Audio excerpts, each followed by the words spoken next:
Hello everyone, perkenalkan nama saya Anira Ilistiana dari program studi biologi Fakultas Sains dan Matematika Universitas Diponegoro. Jadi di video kali ini saya akan membahas mengenai keragaman dan potensi mikroba sebagai bahan pangan. Mikroba merupakan organisme yang sangat kecil, tidak dapat dilihat oleh mata langsung, melainkan organisme ini hanya dapat dilihat menggunakan bantuan alat pembesar atau dikenal dengan mikroskop. Indonesia sendiri merupakan negara yang memiliki kekayaan mega biodiversitas terbilang tinggi, yaitu sebagai negara kedua penyumbang keanekaragaman hayati setelah negara Brasil. Salah satu keanekaragaman hayati yang melimpah di Indonesia yaitu mikroba. Keanekaragaman mikroba jauh lebih banyak dibandingkan dengan hewan dan tumbuhan. Oleh karena itu, mikroba memegang peran penting untuk menghasilkan produk-produk bernilai ekonomi tinggi. Produk tersebut dapat dihasilkan dari proses fermentasi yang dijadikan sebagai bahan pangan. Topik dalam video kali ini, saya akan mengambil salah satu produk fermentasi sebagai pemenuhan kebutuhan manusia akan bahan pangan. Produk fermentasi tersebut yaitu terasi, di mana terasi dapat diolah menjadi bumbu penyedap pada berbagai masakan, sehingga sangat menarik untuk dikaji lebih lanjut, kan? Penasaran kan? Oke, langsung saja kita mengulik lebih dalam mengenai fermentasi terasi ini pada video berikut. Pengertian. Mikroorganisme merupakan makhluk hidup yang berukuran kecil dan tidak kasat mata. Mikroorganisme dapat berupa bakteri, archaea, kapang, dan virus. Mikroorganisme termasuk sumber data terbesar di bumi. Mikroorganisme mempunyai peranan penting dalam prosesnya, baik yang bersifat dapat menambah mutu pangan dan ada pula yang bersifat patogen, di mana mikroorganisme yang dapat menambah mutu pangan biasanya dilakukan dengan proses fermentasi. Fermentasi sendiri merupakan proses perubahan kimiawi pada suatu substrat dengan bantuan enzim yang dihasilkan oleh mikroorganisme. Fermentasi mampu menambah cita rasa, meningkatkan kandungan gizi pada makanan, dan membantu proses pengawatan makanan, sehingga makanan dapat disimpan dalam waktu yang lama. Fermentasi dapat dibagi menjadi dua berdasarkan sumber mikroba. Yang pertama, fermentasi spontan dan fermentasi tidak spontan. Fermentasi spontan merupakan fermentasi yang dalam pembuatannya tidak ditambahkan mikroba, sedangkan fermentasi tidak spontan merupakan fermentasi dalam pembuatannya ditambahkan mikroba dalam bentuk starter. Salah satu produk hasil dari fermentasi spontan yaitu terasi. Terasi merupakan produk fermentasi yang terbuat dari udang rebon maupun ikan yang digunakan sebagai penyedap makanan. Biasanya terasi ini berbentuk dalam pasta dengan warna coklat kehitaman atau kemerahan serta memiliki bau tajam dan cita rasa yang khas. Proses pembuatan terasi. Proses fermentasi terasi yang digunakan yaitu proses fermentasi garam dan proses fermentasi asam laktat. Terasi diperoleh dari proses fermentasi menggunakan garam sebagai pengawet dan penyeleksi mikroba yang tumbuh. Proses pembuatan terasi dapat berlangsung karena terdapatnya aktivitas enzim yang berasal dari tubuh udang itu sendiri dan mikroorganisme yang tumbuh selama proses fermentasi.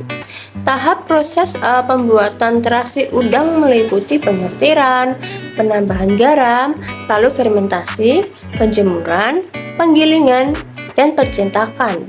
Berikut tahapan proses pembuatan atau pengolahan terasi. Proses pembuatan terasi udang rebon yang pertama kali dilakukan yaitu pengumpulan udang rebon. Kemudian udang rebon dilakukan penyortiran, di mana proses ini memisahkan kepala dan kotoran yang terdapat pada udang. Udang yang telah disortir kemudian dicuci hingga bersih dari pasir-pasir maupun kotoran lain, di mana pencucian udang rebon ini dilakukan 3-4 kali. udang rebon yang sudah ditiriskan, maka dilakukan pencampuran antara garam dengan udang rebon. Pencampuran garam ini memiliki perbandingan 10 kg udang rebon dengan 2 kg garam kasar. Setelah dicampurkan dengan garam, kemudian udang rebon dimasukkan ke dalam karung bersih untuk melakukan fermentasi selama 1 hari. Setelah proses fermentasi, maka cairan dari dalam udang terekstrak keluar akibat kadar garam yang tinggi. Kandungan nitrogen pada cairan awalnya rendah, namun setelah disimpan semalaman, maka menyebabkan terjadinya proses hidrolisis protein, sehingga kandungan nitrogen terlarut naik. Proses selanjutnya adalah penjemuran tahap 1. Penjemuran dilakukan di bawah terik matahari. Biasanya dilakukan selama 2 hari apabila sinar matahari sedang terik dan bisa mencapai 3 hari jika sinar tidak terlalu terik. Kemudian udang rebon ditumbuk sampai setengah halus. Jika udang sudah setengah halus, maka dilakukan proses penjemuran tahap 2 selama 2 hari. Setelah penjemuran tahap 2 selesai, maka adonan yang setengah halus dilakukan penumpukan hingga adonan tersebut benar-benar halus. Apabila adonan sudah halus, maka adonan dicetak menggunakan cetakan yang telah dibuat. Selanjutnya, setelah selesai dicetak, terasi dapat diberi kemasan menggunakan plastik dan dapat dikonsumsi.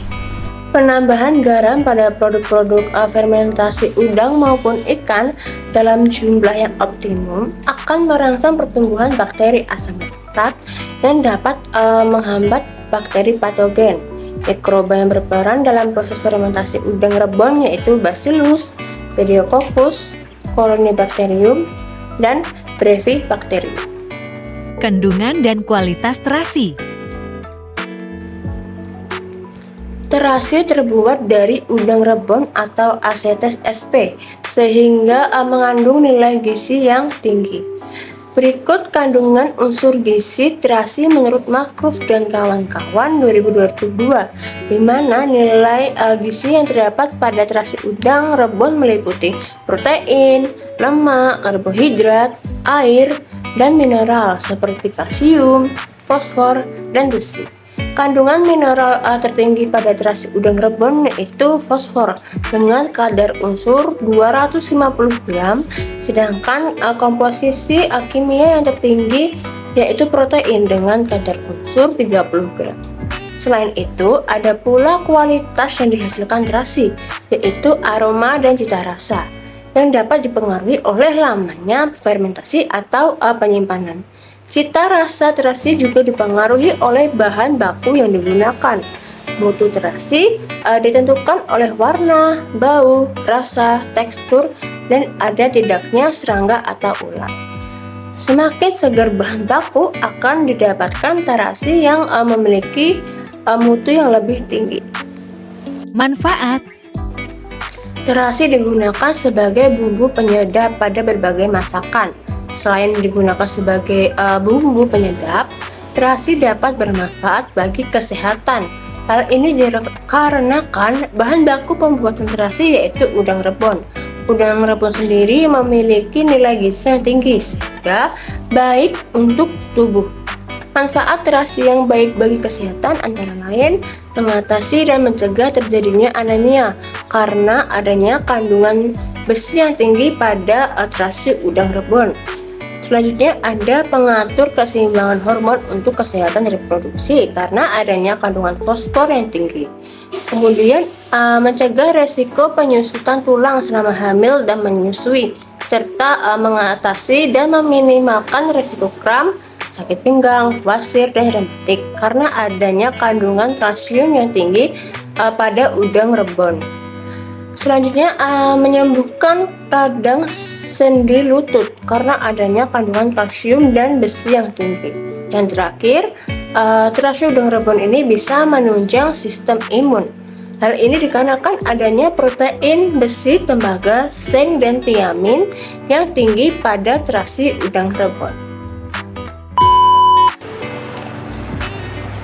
Dimana video pembahasan tadi menarik bukan?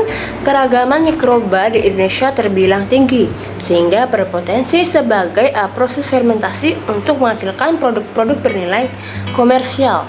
Terasi tidak hanya menjadi nilai komersial saja, namun terasi juga dapat bermanfaat bagi tubuh kita apabila mengkonsumsinya. Tidak hanya digunakan sebagai bumbu penyedap masakan, namun terasi ini juga memiliki banyak sekali manfaat bagi tubuh kita. Hal ini dikarenakan kandungan yang terdapat di dalam terasi tersebut. Sekian video kali ini mengenai keragaman dan potensi mikroba sebagai pengolahan terasi. Terima kasih, sampai jumpa lagi. Bye-bye.